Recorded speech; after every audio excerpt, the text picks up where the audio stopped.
आपने अभी तक चैनल को सब्सक्राइब नहीं किया हुआ तो जल्दी से चैनल को सब्सक्राइब कर लो ताकि आप ज़्यादा से ज़्यादा फ़ायदा इस चैनल से मिल सके।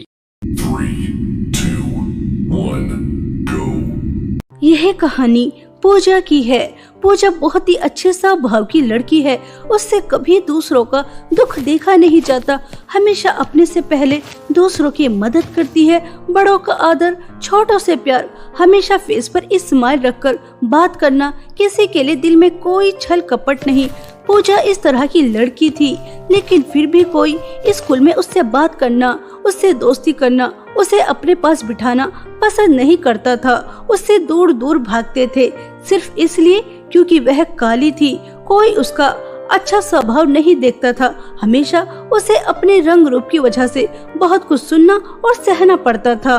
काली कलूटी, अमावस की रात तेरी हिम्मत कैसे हुई मेरी डेस्क पर बैठने की? तेरी जगह यहाँ पर नहीं, सबसे पीछे वाली सीट पर है। फिर तो आज यहाँ पर क्यों बैठी है काली कलूटी?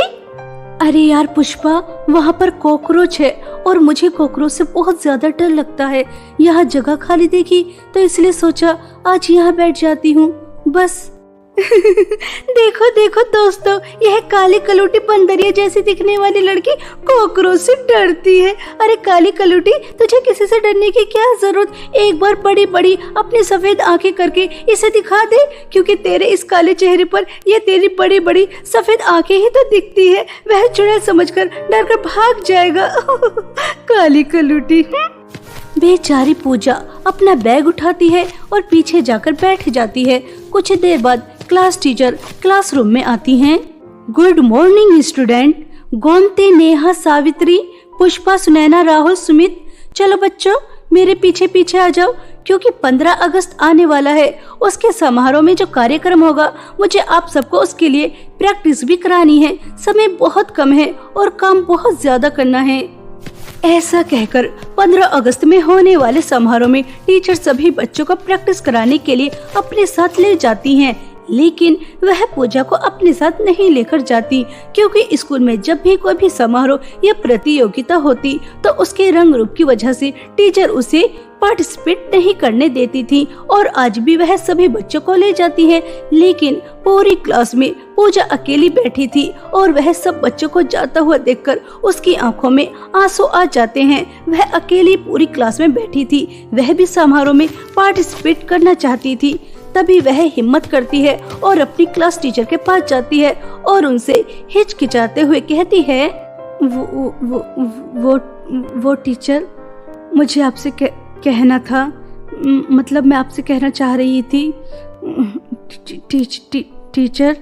पूजा, तुम यहाँ पर क्या कर रही हो? तुम अपनी क्लास में क्यों नहीं हो? तुम्हें दिखाई नहीं दे रहा? मैं बच्चों को प्रैक्टिस करा रही हूँ। गोमती बेटा, यह स्टेप ऐसे नहीं, वैसे करो। और सुमित बेटा, यह स्पीच थोड़ा धीरे धीरे और प्यार से पढ़ो। पूजा, चलो जल्दी बोलो, तुम्हें क्या कहना है, और इस तरह से हकलाओ मत, मेरे पास समय बिल्कुल भी नहीं है।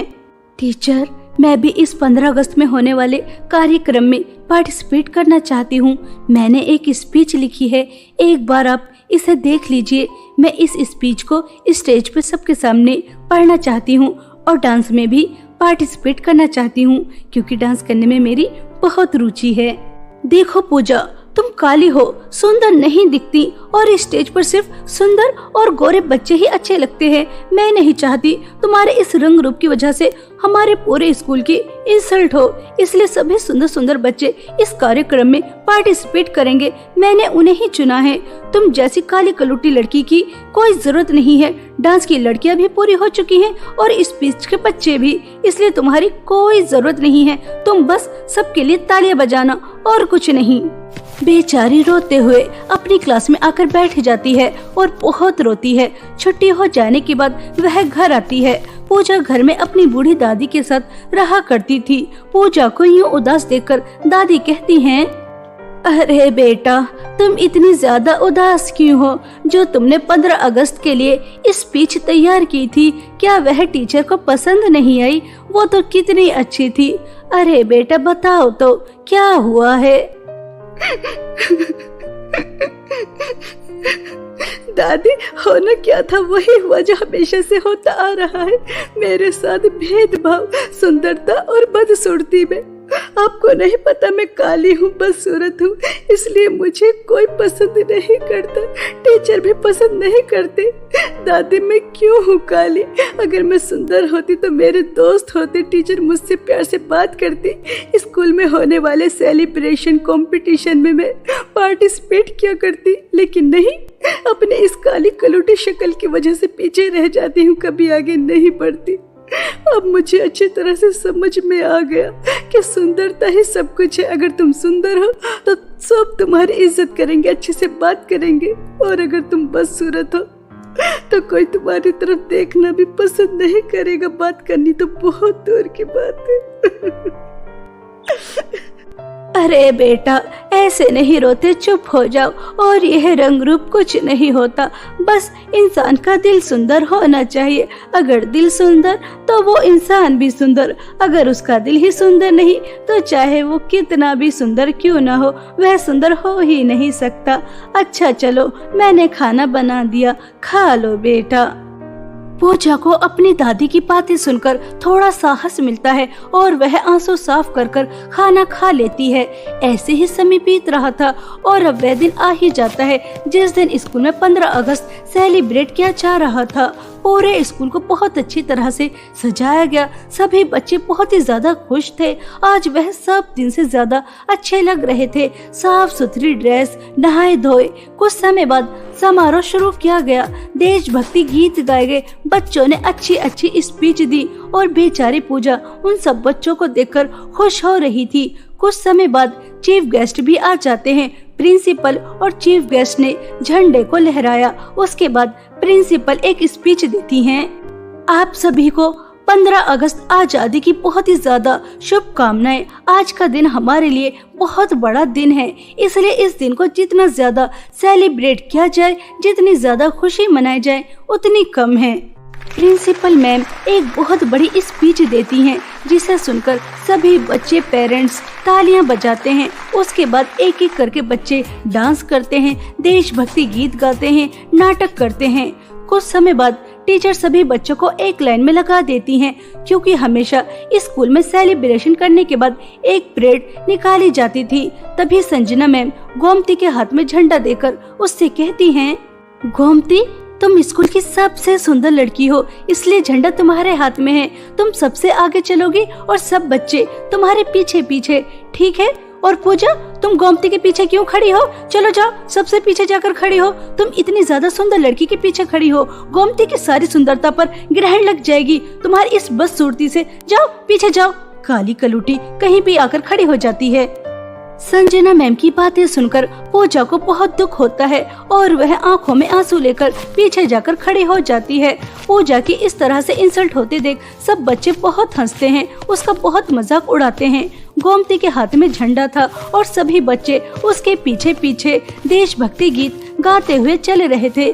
तभी रास्ते में एक पत्थर आता है, जिससे टकराकर गोमती गिरने ही वाली थी। सभी बच्चे अपनी मस्ती में मस्त थे, लेकिन पूजा की नजर जैसे ही गोमती के ऊपर जाती है और उसके हाथों में तिरंगा था, वह गिरने ही वाला था।